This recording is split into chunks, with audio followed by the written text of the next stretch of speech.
الحمد لله رب العالمين رب الأرضين والسماوات.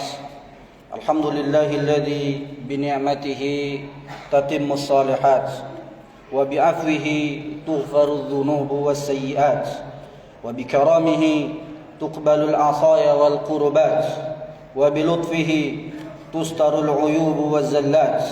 الحمد لله الذي أمات وأحيا ومنع وأعطى وأرشد وهدى وأضحك وأبكى. وقل الحمد لله الذي لم يتخذ ولدا ولم يكن له شريك في الملك ولم يكن له ولي من الذل وكبره تكبيرا. الله أكبر عدد ما ذكر الله ذاكر وكبر. الله أكبر عدد ما حمد الله حامد وشكر. الله أكبر عدد ما تاب تائب واستغفر. الله أكبر ما عاد علينا من عوائد فضله وجوده ما يعود في كل عيد ويظهر. وأشهد أن لا إله إلا الله وحده لا شريك له شهادة أدخرها ليوم كان شره مستطيرا. سبحان من لم يزل عليا كبيرا سميعا بصيرا لطيفا خبيرا عفوا غفورا. وأشهد أن نبينا وحبيبنا محمدا عبد الله ورسوله بعثه بالهدى ودين الحق بشيرا ونذيرا وداعيا إلى الله بإذنه وسراجا منيرا. اللهم صل على عبدك ورسولك وخليلك محمد وعلى آله وصحبه ومن اقتفى أثره إلى يوم القيامة. أما بعد. الله أكبر الله أكبر الله أكبر لا إله إلا الله والله أكبر. الله أكبر ولله الحمد. الله أكبر الله أكبر الله أكبر لا إله إلا الله والله أكبر. الله أكبر ولله الحمد. الله أكبر الله أكبر الله أكبر لا إله إلا الله والله أكبر. الله أكبر ولله الحمد. Jamaah salat Idul Adha yang semoga senantiasa dimuliakan oleh Allah. Alhamdulillah, di pagi yang penuh berkah ini kita kembali mengumandangkan takbir berulang-ulang sebagai pernyataan yang tulus dan ikhlas kita akan kebesaran dan keagungan Allah Subhanahu wa taala, sekaligus pengakuan bahwa kita adalah hamba Allah yang kecil, bahwa kita adalah hamba Allah yang sangat lemah dan penuh keterbatasan. Maka kita memuja dan memuji Allah Subhanahu wa taala atas segala limpahan karunia dan nikmat yang tak terhingga kepada kita semua. Alhamdulillah, pada pagi ini kita kembali merasakan kebahagiaan di dalam suasana Idul Adha, bukan untuk bersenang-senang, tetapi untuk melakukan muhasabah dan juga introspeksi dan juga mengambil pelajaran daripada perintah berkurban dan juga ibadah haji, dan juga untuk mengenang kembali peristiwa bersejarah yang dilakukan oleh Nabiullah Ibrahim alaihissalam bersama keluarganya, yaitu istrinya Hajar dan juga putranya Nabi Ismail alaihissalam. Sesungguhnya kehidupan Nabi Ibrahim dan keluarganya syarat dengan keteladanan yang patut untuk kita contoh dan kita teladani. Bagaimana Allah mengatakan, qad kanat lakum uswatun hasanah fi Ibrahim walladzina ma'ah. Sungguh telah ada tauladan yang baik pada diri Ibrahim dan juga orang-orang yang bersamanya. Jamaah salat Idul Adha yang semoga senantiasa dirahmati dan diberkahi oleh Allah Subhanahu wa taala. Sekurang-kurangnya terdapat beberapa pelajaran yang bisa kita petik daripada keteladanan Nabi Ibrahim dan juga keluarganya. Yang pertama yang bisa kita ambil dan jadikan pelajaran daripada kisah Nabi Ibrahim dan juga keluarganya adalah tentang husnuzan, berbaik sangka kepada Allah Subhanahu wa taala. Di dalam kitab Qasasul Anbiya, Al-Imam Ibn Katsir rahimahullah mengatakan bahwa dikisahkan suatu hari Nabi Ibrahim alaihi salam terbangun daripada tidurnya, dan di dalam tidurnya ia mendapatkan perintah Allah Subhanahu wa taala.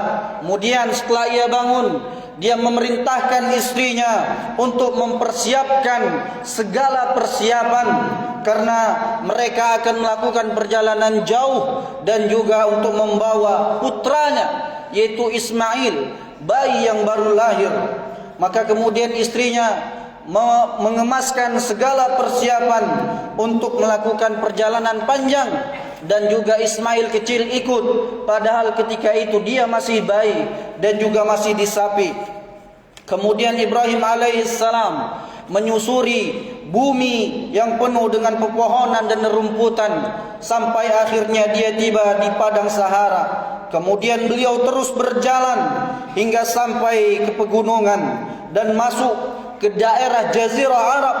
Kemudian singkat cerita, Nabi Ibrahim alaihissalam tiba di sebuah lembah yang tidak ditumbuhi oleh tanaman, tidak ada buah-buahan, tidak ada pepohonan, tidak ada makanan, dan tidak ada minuman. Kondisi ini menandakan bahwa tempat tersebut tidak ada kehidupan di dalamnya.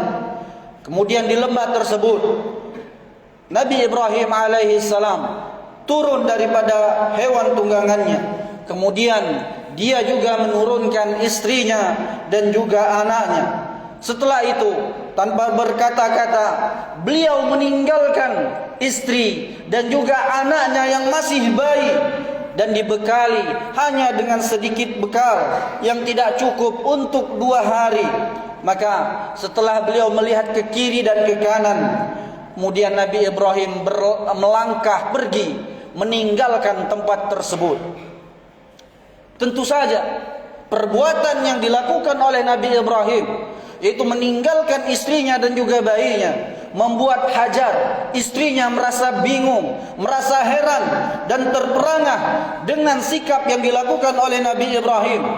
Kemudian dia pun mengikuti dan membututi suaminya dari belakang sembari bertanya kepada suaminya, "Ya Ibrahim, aina tadhhab wa tatrukuna bihadzal wadi alladhi laysa bihi anisun wala syai'?"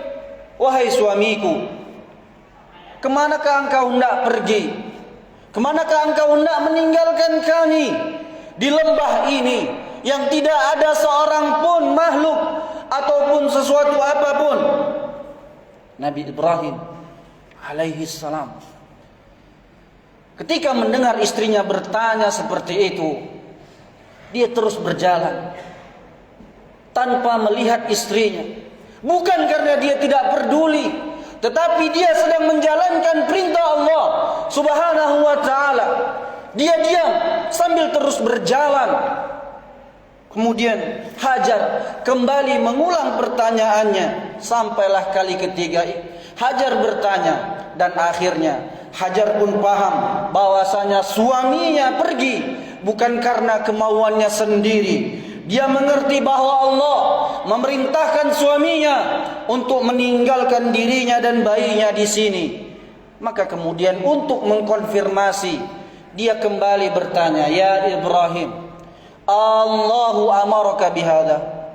Wahai suamiku, apakah Allah yang memerintahkan kamu untuk meninggalkan kami di sini? Nabi Ibrahim pun menghentikan langkahnya dan menoleh ke belakang. Kemudian menjawab pertanyaan istrinya, "Naam, benar." Itulah jawaban yang diberikan oleh Nabi Ibrahim, hanya satu kata, benar. Naam.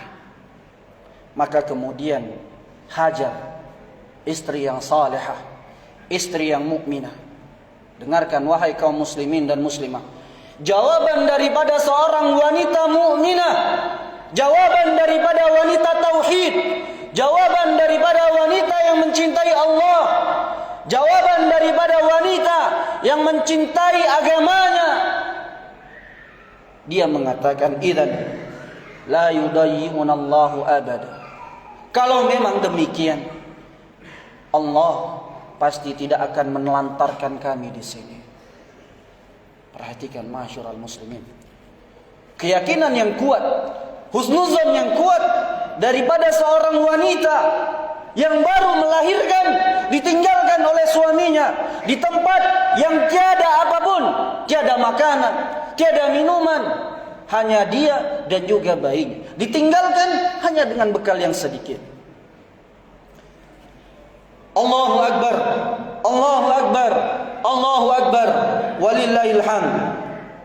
Lihatlah saudaraku, bagaimana Nabi Ibrahim dan Hajar mampu berprasangka baik kepada Allah Subhanahu wa taala. Mereka meyakini bahwasanya selagi bersama Allah, maka mereka tidak akan terlantar, tidak akan ada yang dapat mencelakainya ataupun melukainya. Maka apabila kita melihat manusia yang frustasi pada kehidupan ini, kita melihat banyak orang-orang yang berputus asa. Mereka hidup sengsara ternyata bukan karena sedikitnya nikmat yang Allah berikan kepada mereka, akan tetapi karena sedikitnya husnuzon mereka kepada Allah. Baru diberikan cobaan, dia pun kemudian berputus asa. Diberikan ujian, dia berkeluh kesah, merasa bahwasanya apa yang telah dilakukannya berupa amal dan ketaatan merasa sia-sia. Akhirnya dia pun meninggalkan ibadahnya. Tidak, wahai saudara, Allah pasti menginginkan yang terbaik bagi diri kita, hanya saja kita tidak mengetahuinya. Kemudian Nabi sallallahu alaihi wasallam juga mewasiatkan kepada kita untuk berbaik sangka kepada Allah Subhanahu wa taala. Nabi sallallahu alaihi wasallam bersabda di dalam sebuah hadis qudsi, an Abi Hurairah radhiyallahu taala anhu qala an-nabiy sallallahu alaihi wasallam yaqulu Allah taala ana inda dhanni 'abdi bih. Rasulullah sallallahu alaihi wasallam bersabda, Allah berfirman, aku tergantung pada prasangka hambaku kepadaku. Maka saudaraku, manusia wajib berhusnuzan, berbaik sangka kepada Allah apapun keadaannya. Kenapa demikian? Karena Allah akan menyikapi hambanya sesuai dengan prasangka tersebut, sebagaimana hadis yang tadi telah kita bacakan. Maka jika hamba tersebut berprasangka baik kepada Allah, maka Allah pun akan memberikan keputusan yang baik untuknya. Namun sebaliknya, jika hamba tersebut berburuk sangka kepada Allah, maka ia telah menghendaki keputusan yang buruk untuknya, dan Allah tidak akan menyia-nyiakan harapan hambanya yang senantiasa berbaik sangka kepadanya. Saudaraku, kita harus belajar daripada seorang Hajar, seorang wanita yang baru mempunyai bayi kemudian ditinggalkan suaminya di padang pasir. Namun ketika dia tahu bahwasanya itu adalah perintah Allah, maka dia pun kekal dengan apa yang dia yakini, dan dia meyakini bahwa Allah tidak akan menelantarkannya, Allah pasti akan membantunya. Maka saudaraku, kisah ini bukan hanya untuk Hajar saja, kisah ini juga bukan untuk zaman itu saja, namun kisah ini akan terus berulang pada setiap zaman dan masa, bahwa Allah tidak akan menyia-nyiakan hambanya yang senantiasa berbaik sangka kepadanya dalam segala kondisi apapun. Yakinlah bahwa orang-orang yang beribadah kepada Allah, berakidah dengan benar, menegakkan salat, berpuasa, menunaikan zakat, dan menjalankan perintah Allah, pasti mereka akan dijaga oleh Allah. Allahu Akbar, Allahu Akbar, Allahu Akbar, walillahil hamd. Kemudian pelajaran kedua yang bisa kita petik daripada kisah Nabi Ibrahim dan keluarganya adalah tentang bagaimana seseorang harus bersemangat mencari rezeki yang halal. Setelah Nabi Ibrahim alaihissalam meninggalkan istri dan anaknya untuk kembali meneruskan perjalanan dakwahnya kepada Allah, maka Hajar pun kemudian menyusui Ismail. sementara dirinya sendiri mulai kehausan. Maka dikala panas terik matahari yang menyengat, setelah bekalnya habis, Ismail pun mulai kehausan. Keduanya mulai kelaparan dan kehausan. Maka Hajar pun merasa gelisah dengan apa yang dilihatnya karena putranya menangis kehausan. Kemudian ibunya pergi untuk mencari air. Dia pergi mencari air dengan berlari-lari kecil. Dia sampai di Bukit Safa. Kemudian dia mendaki bukit itu. Diletakkannya kedua tangannya di atas keningnya untuk menutupi dirinya daripada sinar terik matahari. Dia melihat daripada kejauhan apakah ada kafilah yang akan lewat, ataukah ada rombongan yang akan melewati lembah tersebut. Dan dia juga melihat sekelilingnya apakah ada makanan ataupun air untuk dia minum. Ternyata di situ tidak ada. Kemudian dia pun turun dan juga berlari-lari sampai dia di Bukit Marwa. Kemudian di atas bukit tersebut dia juga melakukan hal yang sama, tetapi tidak membuahkan hasil. Dan Hajar bolak-balik antara dua bukit tersebut, yaitu Safa dan Marwa, sebanyak 7 kali. Allahu Akbar, Allahu Akbar walillahil hamd. Hadirin dan hadirat yang semoga senantiasa dirahmati oleh Allah, ada sebuah pelajaran daripada kisah ini, yaitu bagaimana kesungguhan seorang Hajar dalam mencari air. Ia kerahkan segala tenaganya, pulang pergi bolak-balik daripada Safa dan Marwa. Dia terus berusaha untuk mencari rezekinya, untuk mencari air untuk putranya yang sedang kehausan. Walaupun ternyata akhirnya air itu berada di dekat anaknya sendiri. Maka saudaraku, ini memberi pelajaran kepada kita untuk bersungguh-sungguh di dalam menjemput rezeki dengan mengerahkan segala kemampuan yang kita miliki. Karena sejatinya kita diperintahkan bukan cuma untuk melihat hasil, tapi juga memaksimalkan usaha dan juga tenaga selebihnya. Setelah itu kita bertawakal dan menyerahkan segala urusan kita kepada Allah Subhanahu wa taala. Rasulullah sallallahu alaihi wasallam amat menghargai orang-orang yang bekerja keras. Beliau bersabda, la an yahtatiba ahadukum huzmatan ala zahrihi khairun min an yas'ala ahadan fayu'tiyahu aw yamna'uhu. Seorang yang mencari seikat kayu bakar dan mengangkatnya di atas pundaknya itu sungguh lebih baik, lebih mulia daripada orang yang meminta-minta kepada orang lain, entah ia diberi ataupun tidak. Namun meskipun kita dituntut untuk berusaha dan bekerja secara maksimal, bukan berarti kita diperbolehkan untuk berbuat sebebas-bebasnya sehingga tidak memperhatikan halal maupun haram. Nabi sallallahu alaihi wasallam memperingatkan kita tentang bahayanya daripada makanan dan minuman yang haram. Nabi mengatakan, la yadkhulul jannata lahmun nabata min suhtin abada an-naru aula bihi. Tidak akan masuk surga selamanya daging yang tumbuh dari harta yang haram, maka nerakalah yang pantas untuk tempat tinggalnya. Saudaraku, makanan yang haram bukanlah hanya daging babi, bukanlah hanya daging khinzir, namun daging sapi juga bisa berubah menjadi haram apabila ia dibeli dengan uang korupsi, apabila ia dibeli dari uang menipu. Minuman yang haram bukan hanya khamar, namun segelas kopi bisa menjadi haram apabila ia dibeli dengan uang yang menipu. Maka jadikanlah ini pelajaran, fa'tabiru ya ulil absar la'allakum turhamun.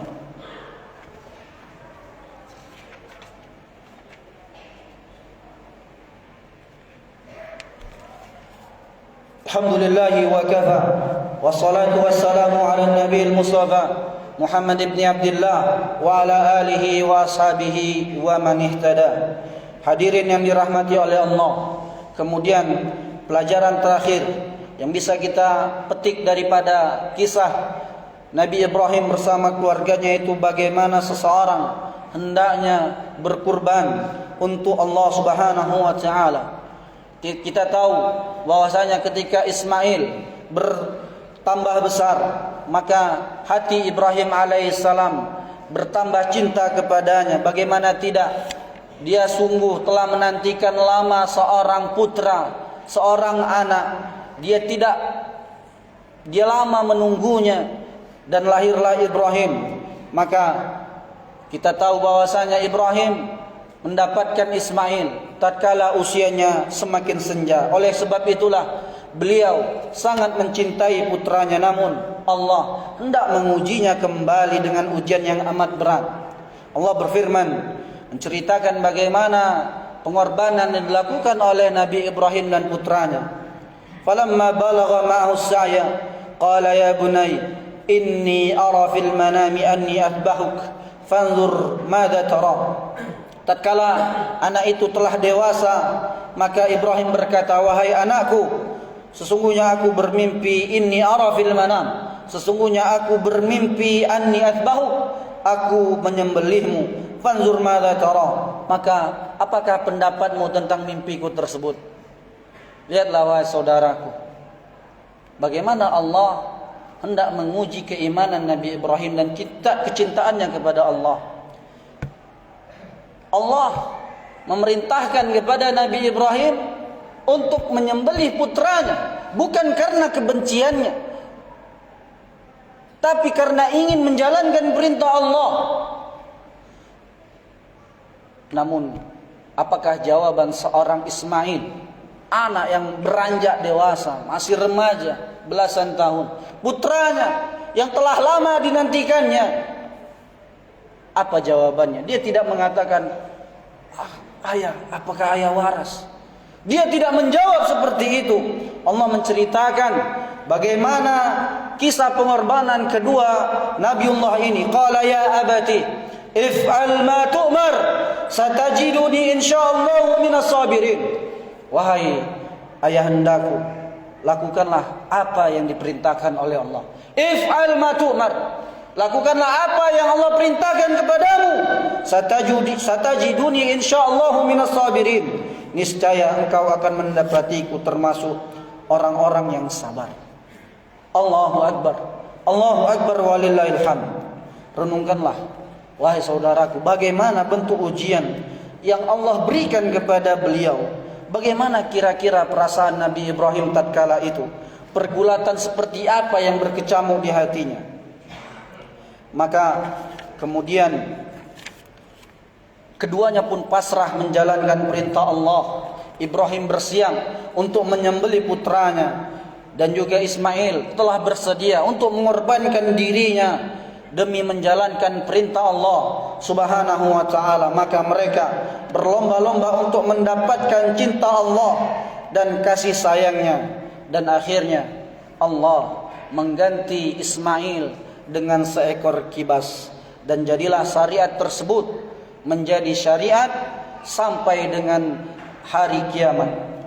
Allah mengatakan, fasalli li rabbika wanhar, dan dirikanlah salat karena Rabbmu dan berkurbanlah. Maka saudaraku, di dalam konteks sejarah di mana umat Islam menghadapi berbagai cobaan, makna pengorbanan amatlah dalam dan luas. Kita tahu bagaimana Nabi sallallahu alaihi wasallam ketika beliau berdakwah kepada Allah Subhanahu wa taala dan menegakkan kalimat la ilaha illallah harus dibayar mahal. Bagaimana para sahabat beriman kepada Nabi dan Rasul demi mempertahankan la ilaha illallah, nyawa mereka menjadi taruhannya. Kita melihat dalam sejarah bagaimana seorang Bilal bin Rabah dijemur di gurun pasir tanpa beralas pakaian, tidak memakai baju, dijemur di tengah gurun pasir yang panas.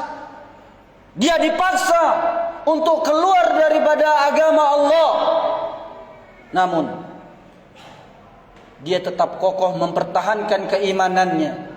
Meskipun harus mengorbankan nyawanya, dia teguh mengatakan ahadun ahad, ahadun ahad.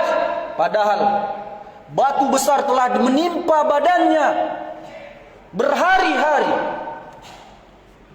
Kemudian juga kita membaca dalam sejarah bagaimana keluarga Yasir disiksa oleh Abu Jahal. Istrinya Sumayyah radhiyallahu taala anha, wanita pertama yang menjadi syahid di dalam agama ini.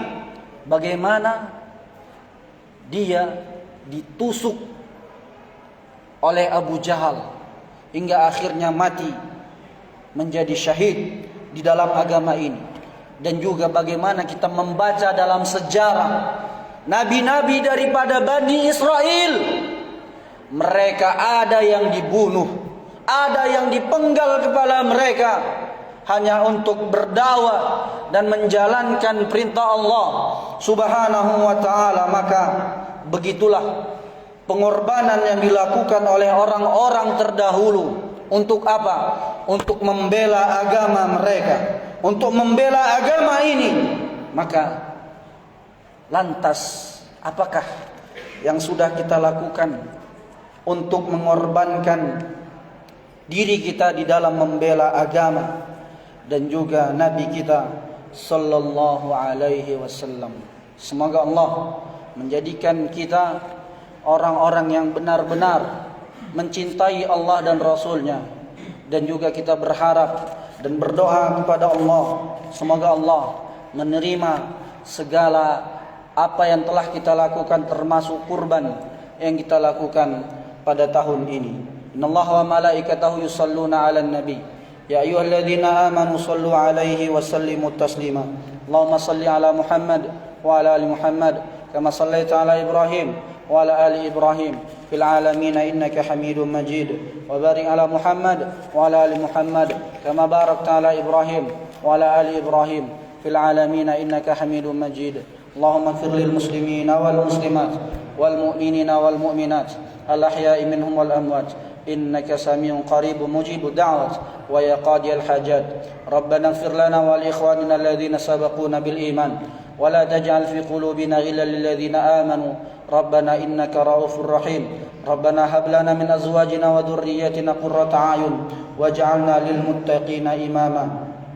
Rabbana atina fid dunya hasanah wa fil akhirati hasanah wa qina adzaban nar. Allahumma waffiq wali amrina, Allahumma waffiq wali amrina, Allahumma waffiq wali amrina wa ulatal umuril muslimina fi kulli makan. Allahumma waffiqhum lima tuhibbu wa tarda. Allahumma inna nas'aluka al jannata wa ma qarraba ilaiha min qawlin aw amal wa na'udzu bika minan nari wa ma qarraba ilaiha min qawlin aw amal. Subhana rabbika rabbil izzati amma yasifun wa salamun alal mursalin walhamdulillahi rabbil alamin. Assalamualaikum warahmatullahi wabarakatuh.